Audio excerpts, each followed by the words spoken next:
Olá, pessoal! Estou aqui com mais uma inspiração para esse quadro reflexivo do Verdadeiramente, que é a proposta de trazer, através do conhecimento que eu busco, algumas informações, entendimentos que possam ajudar no nosso despertar de consciência, tanto meu quanto daquelas pessoas que sintonizam de alguma forma com a minha fala, com aquilo que eu trago aqui para a gente compartilhar de conhecimento.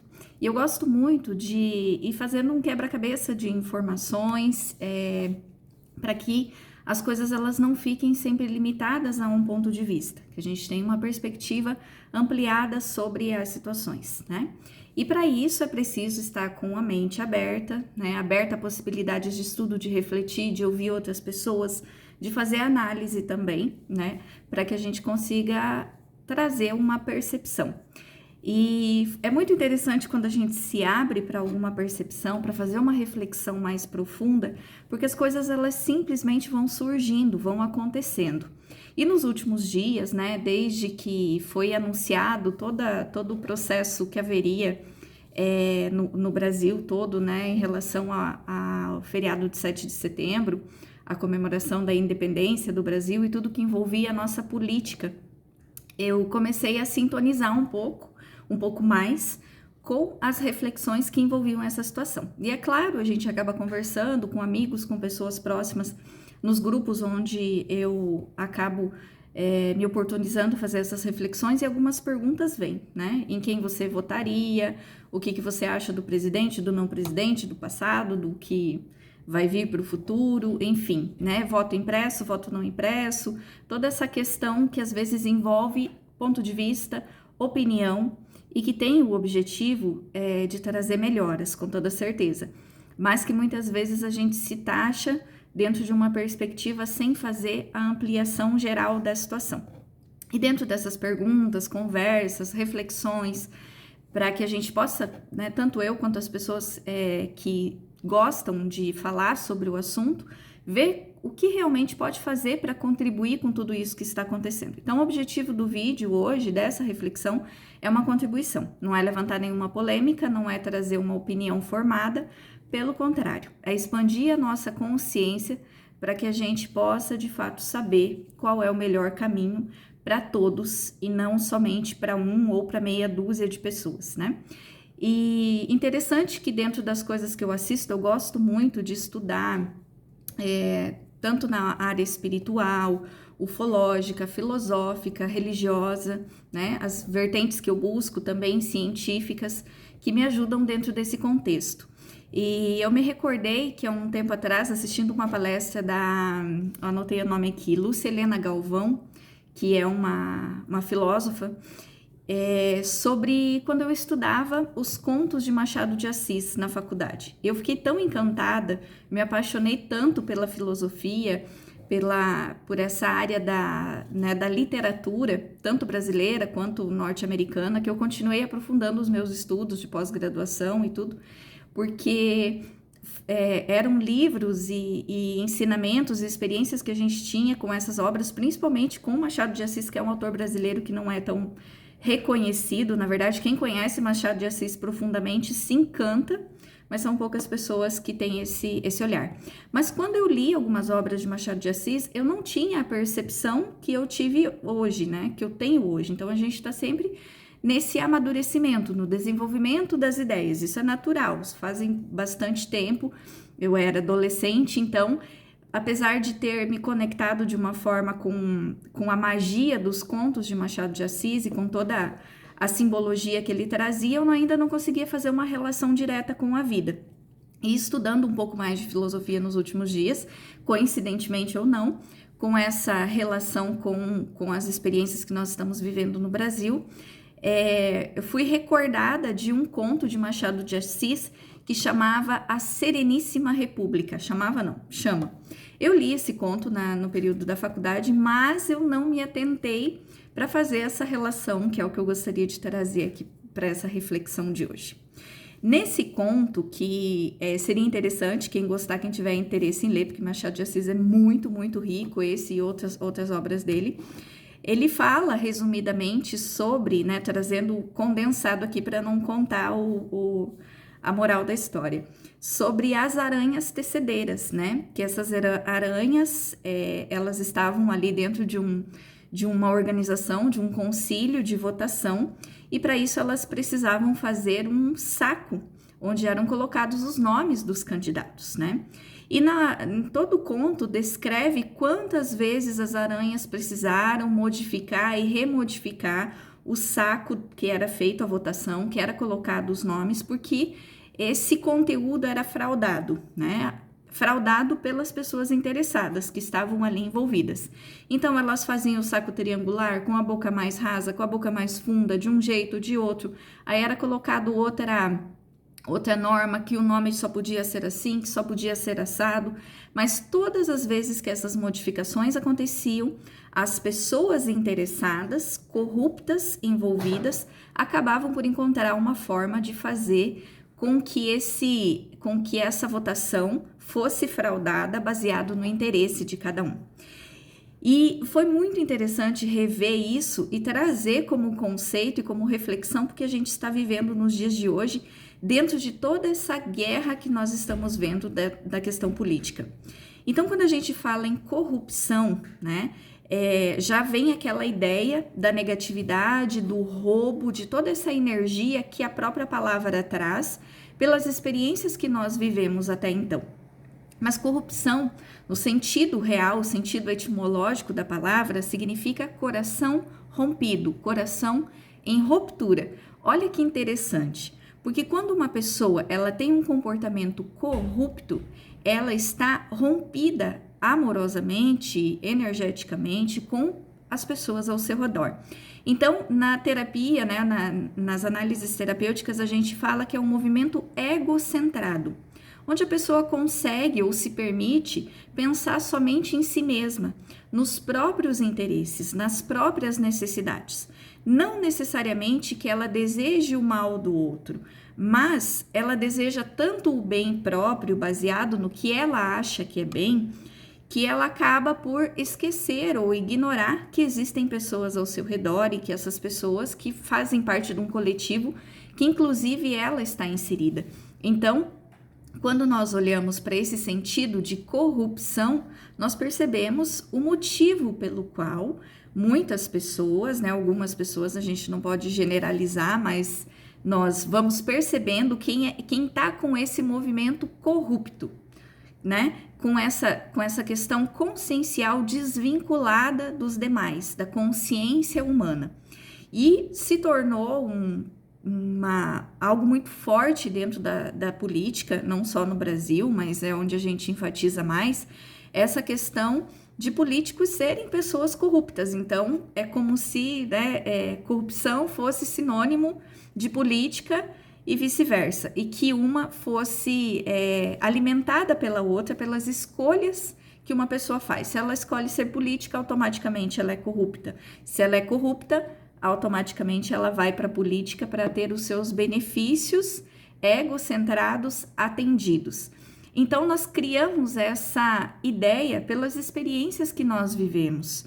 E, é claro, com bastante fundamento, né? Nós tivemos bastante comprovação em relação a essa realidade e as escolhas que todo mundo faz. Mas o que eu quero dizer com tudo isso, trazendo essa simbologia do conto de Machado de Assis, para que a gente possa trazer uma referência para a nossa vida. A Lucilena fala nessa palestra que eu assisti, nessa reflexão que ela trouxe, que só existem dois partidos, como se existissem só dois modelos de homem no mundo, que são o homem integral, o homem íntegro em si e o homem corrupto. O homem íntegro é aquele que está fazendo parte do coletivo, ele está integrado ao todo. Então não existe corrupção. A pessoa que pensa em si mesmo e no outro também, que quando ela percebe que algo vai ser negativo para o outro, mas beneficia ela, ou que só beneficia ela mesma e que as outras pessoas não terão benefício, ela acaba por mudar a estratégia, por tentar de outras formas, a ponto de se diminuir, a ponto às vezes de ter que fazer uma renúncia muito grande para ceder para o bem coletivo, para o bem do todo. Na verdade, essa é a proposta real da política, de uma pessoa que se permite, né, a entrar no mundo político, que não é só essa questão, não se limita simplesmente a você assumir um cargo ou uma função específica dentro de alguma governância. Então, essa integridade é uma questão moral, é uma questão de sentimento, é uma questão de escolha consciencial de desenvolvimento de virtudes, que depende muito mais do ser humano em si, internamente, do que externamente. Existe uma frase reflexiva bíblica, né, que diz que quem é fiel no pouco é fiel no muito. Ou seja, se você não rouba R$1, você também não rouba R$1.000.000, né? A diferença não está no valor, a diferença está no ato, porque esse ato é representado por uma integridade, por um sentimento de unicidade. E isso só é possível de acontecer com o despertar da consciência, quando cada pessoa individualmente, a partir das suas experiências, escolhe estar íntegro. Então, de certa forma, todos nós somos meio que políticos, porque todos nós estamos pertencentes a tudo isso. Mas, muitas vezes, nós agimos de forma corrupta ou de forma íntegra, baseadas nas nossas escolhas, independente de a gente estar assumindo um cargo político, de fato, né, um cargo eleitoral, ou de não estar nesse cargo eleitoral. E isso define muito o que vai ser do nosso futuro, do futuro da nossa política, da nossa nação, do nosso dinheiro, do nosso desenvolvimento humano, social, né, de recursos materiais que envolve toda a nossa existência. Porque uma pessoa que está corrupta em si mesma, com o coração em ruptura, pode mudar o que for, cargo, encargo, né? Pode ser voto impresso, pode ser voto aberto, pode ser o que for. Ela vai encontrar uma forma de manifestar essa ruptura que ela está vivendo. Então, não é o fato de mudar as circunstâncias. As circunstâncias, elas só são reflexo de uma mudança interior. As circunstâncias, elas sempre vão ser a consequência daquilo que a gente está emitindo, daquilo que a gente está escolhendo. Quando a gente fica lutando, brigando para mudar alguma circunstância, para colocar alguma coisa em vigor, isso não vai mudar de fato a essência. Se uma pessoa tem arma ou não tem arma, a essência dela não vai mudar. Se uma pessoa ela tem dinheiro ou não tem dinheiro, se ela tem um cargo à sua disposição ou à não disposição, a essência não vai mudar. E aí a gente ouve, né, aquela teoria de que nós somos influenciados pelo meio, e isso só acontece pelo meio ou pelas circunstâncias, mas isso só acontece quando nós temos a mente ou a consciência ainda enfraquecida, quando ainda existe um coração em ruptura. Tem aquele ditado que diz, né, que a ocasião faz o ladrão. Eu me pergunto se não é o contrário, né?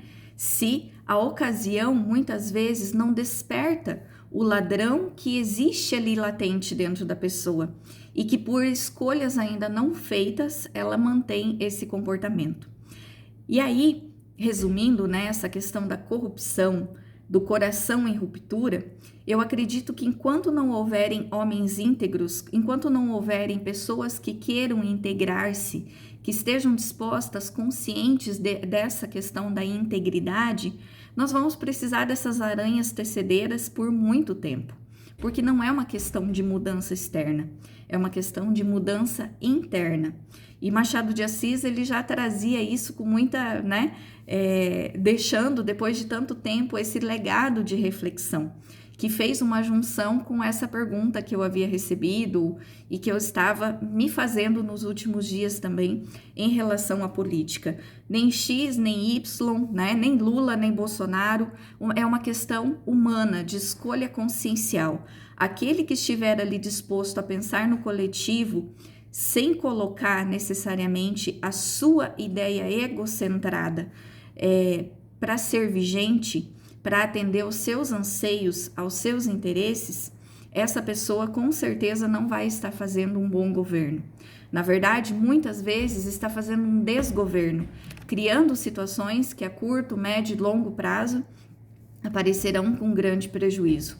E aí, às vezes, a nossa idolatria dentro dessa perfeição do que a pessoa pode fazer ou pode trazer, faz com que a gente fique cego dentro dessa proposta que nós temos também de nos reconhecer como políticos dentro de uma sociedade, mas daquela política onde a gente pensa em si e no todo, e não somente em si mesmo. Então, fica em casa, sai de casa, vai trabalhar, não vai trabalhar, depende muito do coletivo, depende do quanto eu penso no outro, e não somente do que eu posso, de até onde eu posso sustentar, caso eu decida por ficar em casa, e o quanto outras pessoas também precisam dessa minha visão para que elas possam ou não ficar em casa. Então, isso é um pensamento coletivo que, na minha perspectiva, hoje, talvez ainda um pouco ignorante dentro desse contexto sistêmico político, do qual eu não tive muita instrução, na verdade, eu fugi um pouco dessa instrução por ter um preconceito com a política já trazido desde bastante tempo na minha vida, por conviver cara a cara com a corrupção,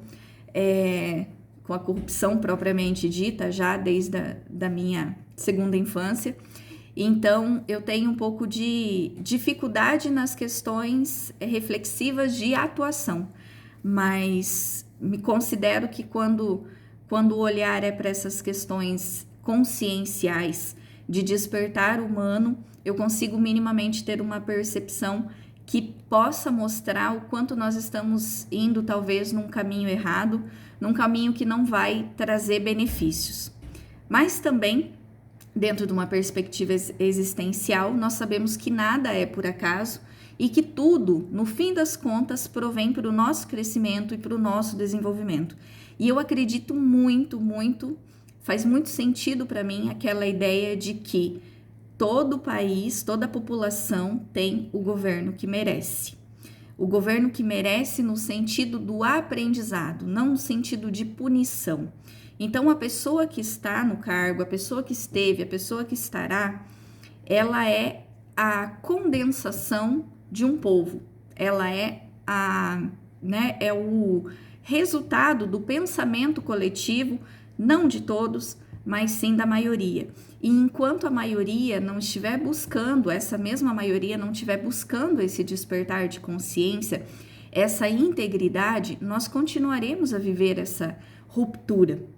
E aí, quando eu me permito pensar em tudo isso, e às vezes vem um sentimento de revolta, de indignação, de não saber o que fazer, de achar que tudo tem que ser resolvido a ferro e fogo, porque desse jeito não dá mais para continuar, eu penso no aprendizado que nós estamos tendo como crianças, como seres infantis que ainda precisam passar por experiências para sair do egocentrismo, para parar de pensar primeiro em si e começar a pensar no coletivo, começar a pensar nas coisas de uma forma integral.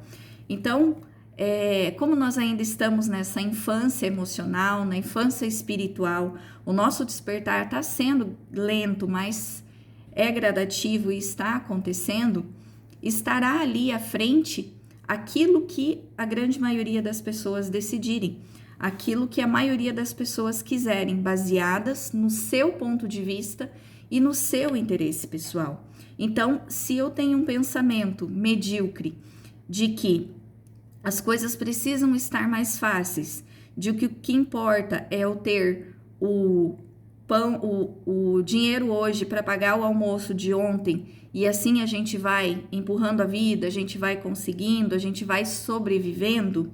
Eu digo medíocre não no sentido de diminuir a pessoa, mas da pequenez do olhar somente para ela. Ela vai optar por governos que proporcionem isso para ela, porque ela está olhando para a própria dificuldade. Enquanto outras pessoas que têm o pensamento, que às vezes têm um poder aquisitivo ou uma condição, uma psique, uma estrutura de se manter de uma forma diferente e que pensam nessa manutenção a longo prazo, seja material, financeira, buscarão um governo que está compatível com essa percepção.